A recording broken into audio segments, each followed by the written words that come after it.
আশা কৰোঁ সকলো ভালে আছে আৰু মোৰ চেনেলত আপোনালোক সকলোকে স্বাগতম জনাইছোঁ। ওয়েলকাম টু মাই চেনেল নেহাজ পেশন। আজি লৈ আহিছোঁ এটা ৰেচিপি, সেইটো হৈছে মাছৰ ৰেচিপি। আপোনালোকে থাম্বনেইল দেখি গম পাই গৈছে, পমফ্ৰেট ফিশ। পমফ্ৰেট ফিশ বহুতে বেলেগ বেলেগ ধৰণে বনায়, কিন্তু মই অকণমান এছামিজ টাচ দি পিনি বনাইছোঁ। আপোনালোকে চিয়ৰলি ট্ৰাই কৰিবলৈ, খাবলৈ বহুতেই টেষ্টি হৈছে। মছলাও মই বেছি ইউজ কৰা নাই, খুব কম মছলাৰ বহুতেই টেষ্টি ৰেচিপি এটা আনিছোঁ। সেইতেন্তে বলো ষ্টাৰ্ট কৰোঁ পমফ্ৰেট মছলা কাৰী। মই ইয়াত লৈছোঁ পমফ্ৰেট ফিশ। আগতে ভালকৈ চাফা কৰি লোৱা হৈছে। তাৰ পাছত মই ইয়াৰ উইংছকেইটা কাটি লৈছোঁ ভালকৈ। কেঁচিৰে কাটিবলৈ বেছি সুবিধা হয় মোৰ, সেইকাৰণে মই কেঁচিৰে কাটোঁ। আপোনালোকেও ট্ৰাই কৰিব পাৰে, বহুতে সোনকালে চাফা কৰিব পাৰি, নহ'লে কটাৰীয়ে মইতো নোৱাৰোঁ কাটিবলৈ। আৰু এয়া মই অলপ ধুনীয়াকৈ ডিজাইন কৰি দিছোঁ গিলছকেইটা, আৰু এটা এটাকৈ মই চাফা কৰি ল'ম গোটেইকেইটা।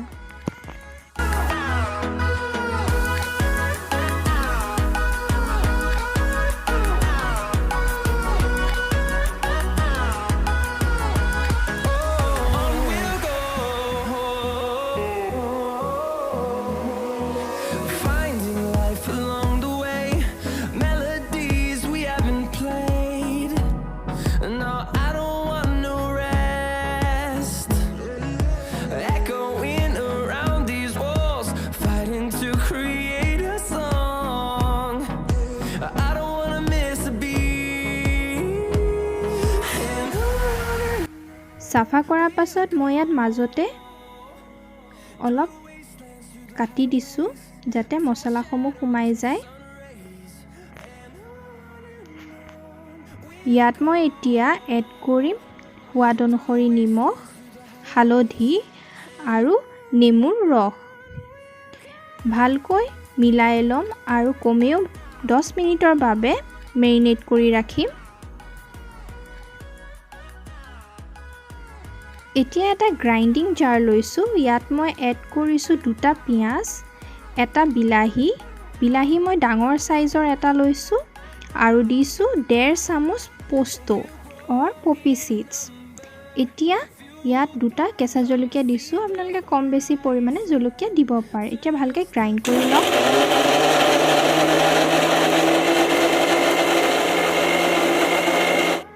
মাজতে মই এবাৰ আকৌ অলপ পানী দি গ্ৰাইণ্ড কৰিছিলোঁ, কাৰণ কি পোস্ত গ্ৰাইণ্ড কৰিবলৈ অলপ অসুবিধা হয়। এতিয়া মই এখন পেনত তেল দিছোঁ আৰু ভালকৈ গৰম হ'বলৈ দিম। তেল ভালকৈ গৰম হোৱাৰ পাছত মই ইয়াত এতিয়া মাছকেইটা ফ্ৰাই কৰি লৈছোঁ, আৰু ৰঙচুৱা হোৱালৈকে মই মাছকেইটা ফ্ৰাই কৰিম। আৰু এয়া 3 মিনিটৰ পাছত মাছকেইটা ভালকৈ ৰঙচুৱাকৈ ফ্ৰাই হৈ গ'ল। এতিয়া মই উঠাই লৈছোঁ।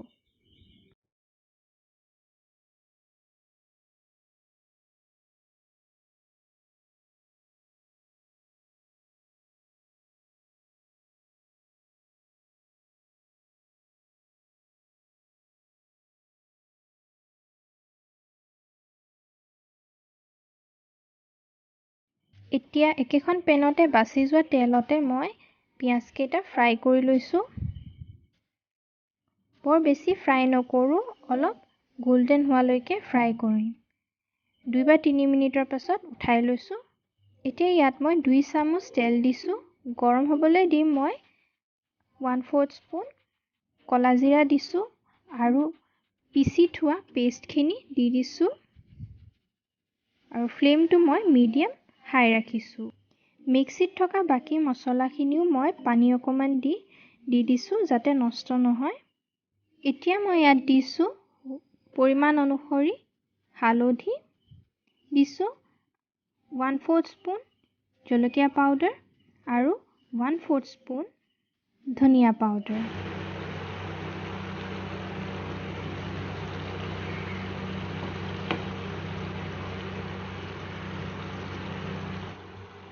আৰু ইয়াত দিম আধা চামুচ আদা নহৰু পেষ্ট। এতিয়া ভালকৈ মছলা আৰু আদা নহৰু পেষ্টৰ গোন্ধ যোৱালৈকে মই ভাজি থাকিম, আৰু তেল নিগৰি নহালৈকে মই 3 মিনিটৰ বাবে এনেকৈ ঢাকি ঢাকি ভাজি থাকিম।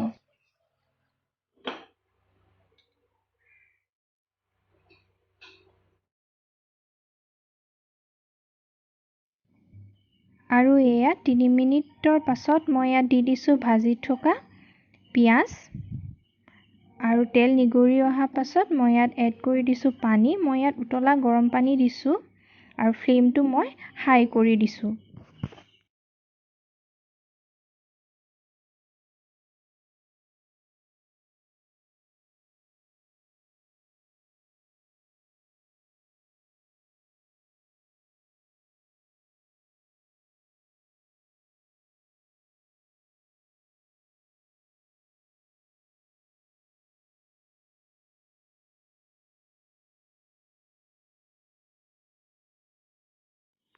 মছলাখিনি ভালকৈ উতলাৰ পাছত মই ইয়াত মাছকেইটা এড কৰি দিলোঁ আৰু এয়া মই লাহেকৈ লুটিয়াই দিম যাতে মছলাসমূহ মাছত ভালকৈ লাগি যায় আৰু এবাৰ মানে লুটিয়াম, নহ'লে বৰ বেছিকৈ লুটিয়াই থাকিলে মাছ ভাঙি যাব পাৰে।